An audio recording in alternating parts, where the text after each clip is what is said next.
গুপ্ত তোমরা। আওয়ামী লীগকে বাদ দিয়ে আসন্ন ত্রয়োদশ জাতীয় সংসদ নির্বাচন যত এগোচ্ছে ততই পাল্টে যাচ্ছে দেশের রাজনৈতিক সমীকরণ। সদ্য প্রকাশিত এক জনমত জরিপে দেখা গেছে আওয়ামী লীগের সাবেক সমর্থকদের প্রায় 48% এবার বিএনপিকে সমর্থন করছেন।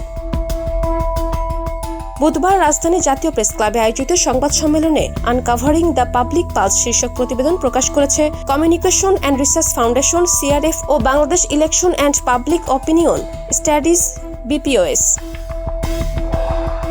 প্রতিবেদন অনুযায়ী আওয়ামী লীগের দীর্ঘদিনের ভোট ব্যাংকে বড় ধরনের ভাঙন দেখা দিয়েছে। সাবেক সমর্থকদের মধ্যে 48% বিএনপিকে সমর্থন জানিয়েছে, বাকি 52% অন্য প্রার্থী বা দলকে বেছে নিতে পারেন। বিশ্লেষকদের মতে এটি বিএনপির জন্য বড় কৌশলগত সুবিধা হতে পারে।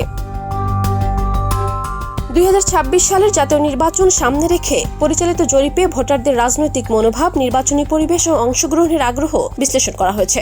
2025 সালের 20 নভেম্বর থেকে 31 ডিসেম্বর পর্যন্ত 2 ধাপে স্ট্র্যাটিফাইড র্যান্ডম স্যাম্পলিং পদ্ধতিতে দেশের বিভিন্ন অঞ্চল থেকে 11,038 ভোটার অংশ নেন।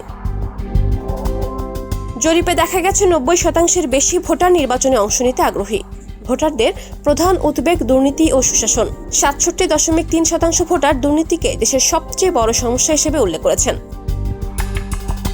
তবে ভোটাররা ভোট কেন্দ্রের নিরাপত্তা নিয়ে উদ্বিগ্ন। ভোটভীতি, জালিয়াতি ও ব্যালট দখলের আশঙ্কা সব রাজনৈতিক দলের সমর্থকদের মধ্যে লক্ষ্য করা গেছে। আরও চমকপ্রদ তথ্য, 2008 সালের পর প্রথমবার ভোট দিতে যাওয়া তরুণ ভোটারদের মধ্যে 37.4% জামায়াতকে পছন্দ করছেন। Desk report, campus Times.